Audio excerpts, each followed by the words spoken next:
حدیث کی بکس لیں اور وہ بکس پڑھیں. میں آپ کو بہت سی ایسی کتابیں ہیں.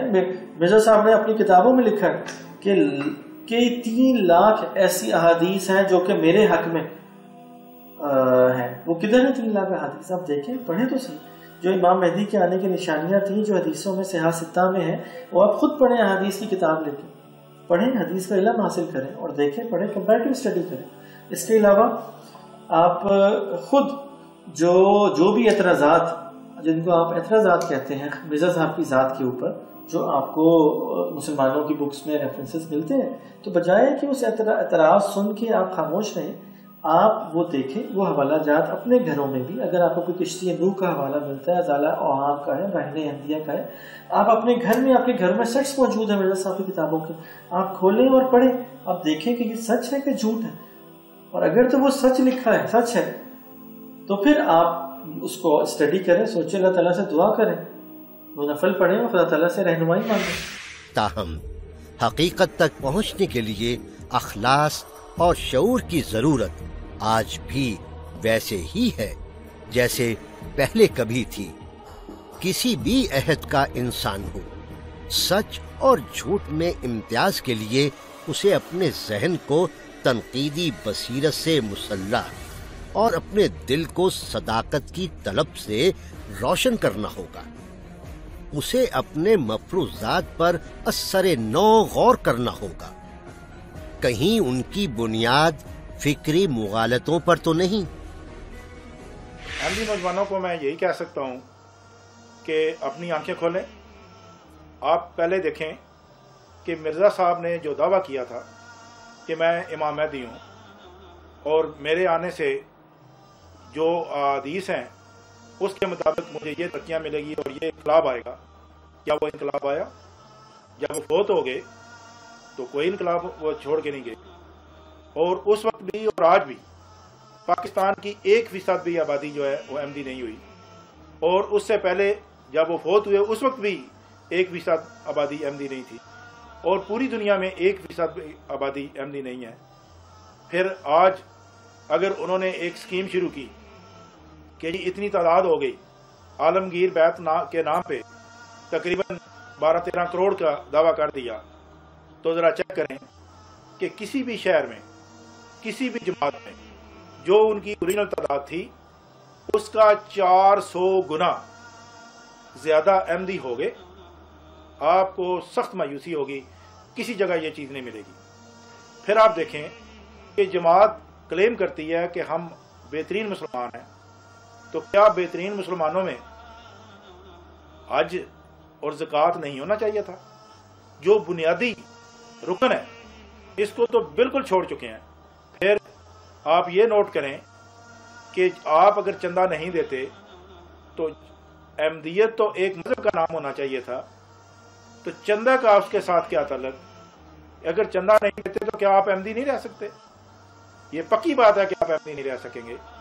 تو پھر آپ کو اندازہ ہو جانا چاہیے کہ جماعت میں کی تمام پالیسیاں صرف پیسہ اکٹھا کرنے والی ہیں، اس کا مذہب سے کوئی تعلق نہیں.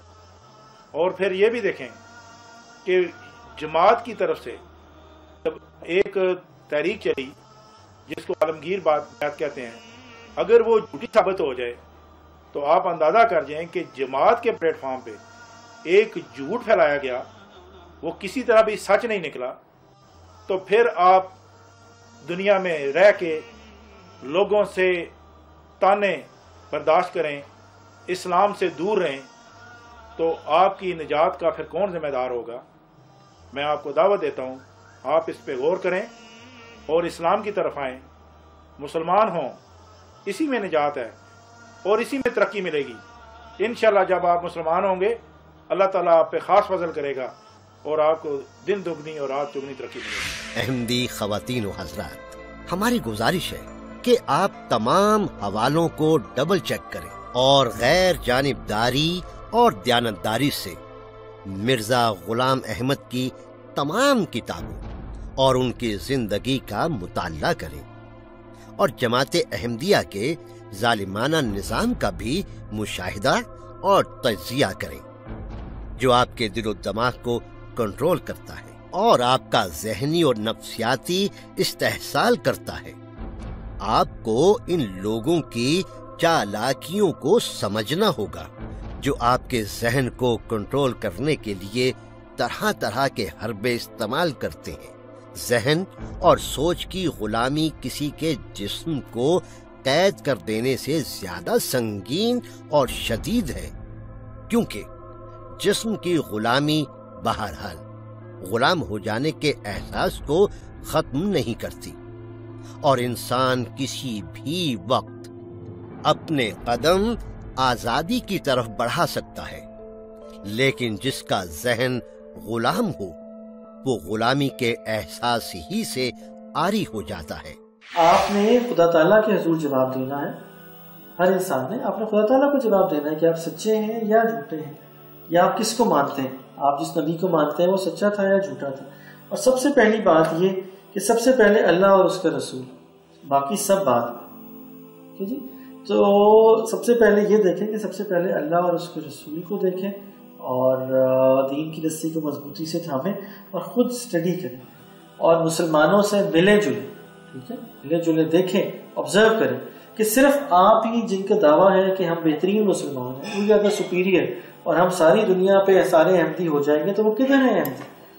اور جو آپ کے عہدے داران ہیں، جن کو آپ مانتے ہیں، جن کو آپ پوچھتے ہیں، ان کا ذاتی کریکٹر کیا ہے؟ کیا آپ پر لازم ہے کہ آپ ان کو فالو کریں؟ آپ ان کو مانیں یا خدا اور رسول کو مانیں؟ تو جو خدا اور اس کے رسول کے احکامات ہیں ان کو مانیں۔ تو جہاں پر کوئی بھی بات، کوئی بھی چیز، کوئی بھی آپ کی دارالقضاء، کوئی بھی مربی، کوئی بھی پریزیڈنٹ، کوئی بھی عہدیدار جو بھی بات کہتا ہے، کیا وہ بات خدا اور اس کے رسول کے حکم کے مطابق ہے؟ اگر نہیں تو وہ ماننا آپ پہ حجت، آپ پہ فرض نہیں ہے، اور اس کے آپ جواب دیں ہیں خدا تعالیٰ کو، آپ اپنے اعمال کے خود جواب دیں۔ تو یہ بات سوچیں اور سچے دل سے سوچیں اور دعا کریں، اور دعا کے بعد وہ تحقیق شروع کریں۔ آپ ملیں، مسلمانوں سے ملیں، علماء سے ملیں، آپ جو بات آپ کو اعتراضات ہیں آپ اس کو کلیئر کریں، جو نہیں سمجھ آتی آپ پوچھیں، آپ بات کریں۔ تو کوئی وجہ ہے، کوئی ریزن ہے، جبھی تو تمام کے تمام مسلمان، آپ 2-3 لاکھ پاکستان میں ایک طرف اور سارے 20 کروڑ عوام ایک طرف، کیوں بھائی؟ سارے خراب ہیں، سارے غلط ہیں۔ اگر آپ صحیح ہیں تو کیوں ابھی تک جو ہے آپ کی فتوحات دنیا میں نہیں ہوئی؟ پہلے آپ کو کہا گیا 100 سال، پھر آپ کو کہا گیا 300 سال۔ 300 سال تو آپ کی زندگی میں پورے نہیں ہونے، آپ کو تو زندگی ایک ہی دفعہ ملی، آپ نے تو خدا کو جواب دہ ہونا ہے کہ آپ کس نبی کے ماننے والے پیروکار ہیں۔ یہ آپ کو سوال اپنے آپ سے خود پوچھنا ہے، نہ کہ اپنے والدین۔ آپ کے والدین اپنے جواب دہ خود ہیں،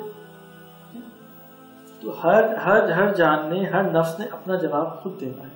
آپ اپنے والدین کے، بھائی بہن کے، جماعتی عہدے داروں کے جواب دے نہیں ہیں، آپ خدا تعالیٰ کے حضور اپنے عمل کے اور اپنے عقیدے کے خود جواب دیں۔